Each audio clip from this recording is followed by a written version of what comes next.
For decades, this has been the face of fear in the ocean. Movies, headlines, your uncle's fishing stories, all of it agrees the great white shark is the thing you do not want to meet in open water.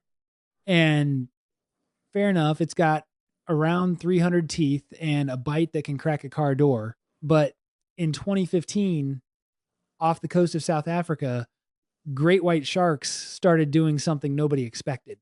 They ran not from boats, not from nets, not from anything human.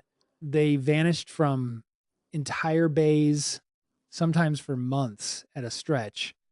And when marine biologists finally worked out why, the answer was not a bigger shark, a hungrier shark, or a shark with a grudge.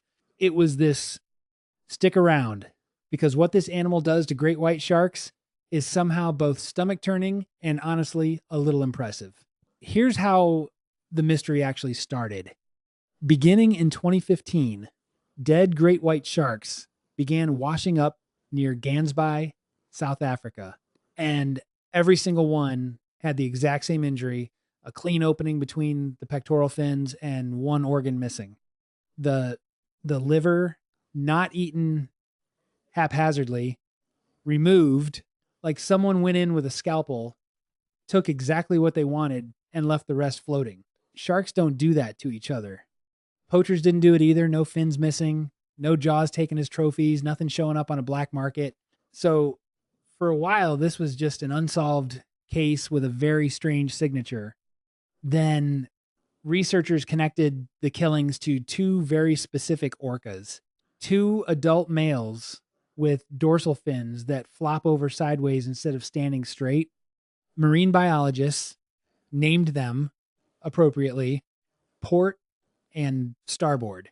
By 2017, at least 7 great whites believed killed by the pair had turned up dead, including a well-known 16-foot female researchers had nicknamed Khaleesi.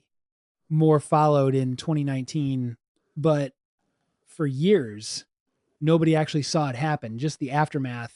That changed in May 2022 when a drone finally caught Starboard on camera killing a great white in real time near Mossel Bay. Then, in June 2023, Starboard did something even more remarkable. He did it alone. No pod, no partner, just one orca against one supposed apex predator, reportedly over in under 2 minutes. 2 minutes to take down an animal that's basically advertised as nature's perfect killing machine.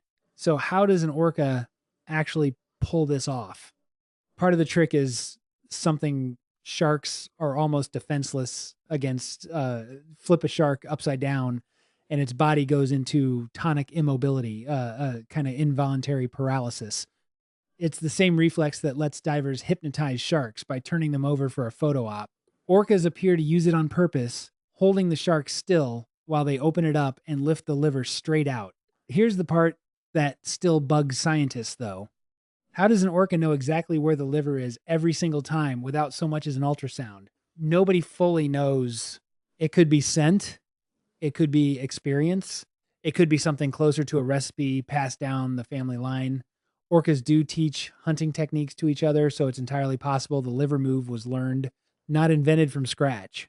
Either way, it isn't luck. It's precise enough that researchers can identify a port and starboard kill just from the wound pattern alone. Now, why go through all that trouble for one organ instead of just eating the whole shark? Because that one organ is basically a fuel tank. A great white's liver can make up roughly a third of its entire body weight. It's packed with a rich calorie-dense oil called squalene, the same stuff that keeps the shark buoyant since sharks don't have a swim bladder. Marine biologists estimate a single liver can hold enough energy to fuel an orca for close to an entire day. One organ, compare that to the rest of the shark, mostly muscle and cartilage, tough to chew, comparatively low reward. There's a dental angle too. Orcas get one set of teeth for their entire multi-decade life. No refills, so soft.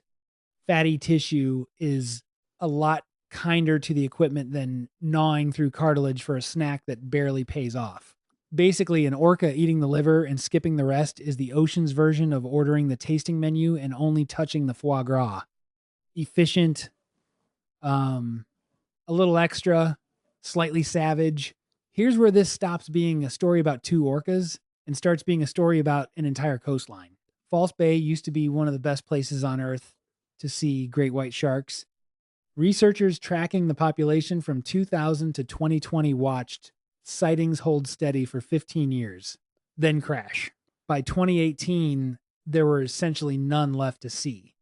Before the orcas showed up, the longest the sharks had ever skipped this area was about 3 weeks back in 2016. After Port and Starboard started patrolling, some absences stretched for months. The sharks didn't disappear, though. They relocated. Sightings spiked hundreds of kilometers east, and Algoa Bay saw shark activity jump roughly eightfold. But leaving a gap at the top of a food chain never stays quiet for long. With their main predator gone, Cape fur seals got bolder, ranging farther from the safety of Seal Island and looking visibly less stressed doing it. 7-gill sharks, a mid-sized predator the great whites used to keep in check, moved in and multiplied. And it's not just great whites Port and Starboard go after either. In February 2023, the same pair took down at least 17 7-gill sharks off Pearly Beach in a single day, every one of them missing exactly the same organ. Then the dominoes kept falling. More seals ate more anchovies and horse mackerel. More 7-gills ate more smoothhound sharks and pajama cat sharks. And populations further down the chain started dropping too. Two orcas, with a taste for one specific organ, restructured an entire marine ecosystem. Which brings us to the actual point of this video. We've spent decades calling the great white shark an apex predator. And biologically, that's fair. Nothing in the ocean hunts a healthy adult great white for food. Nothing. Except this. Orcas have no natural predators at all. They hunt in coordinated groups. They teach techniques across generations like an actual culture. And this exact liver targeting behavior now has genetic evidence turning up in orca attacks on white sharks off Australia too.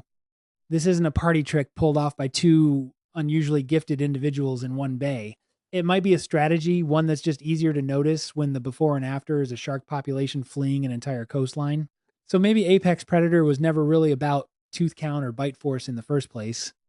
Maybe it's about which animal can plan, cooperate, and pass a technique down precisely enough to turn the ocean's most feared hunter into the one doing the fleeing.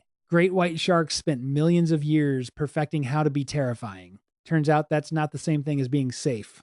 So next time someone tells you the ocean's scariest animal is the one with all the teeth, you can tell them there's a bigger one, it's smarter, it hunts in packs, and it's not even hungry for the whole thing. It just wants the liver. If the ocean had a food chain org chart, orcas wouldn't just be at the top. They'd be the ones deciding who gets promoted.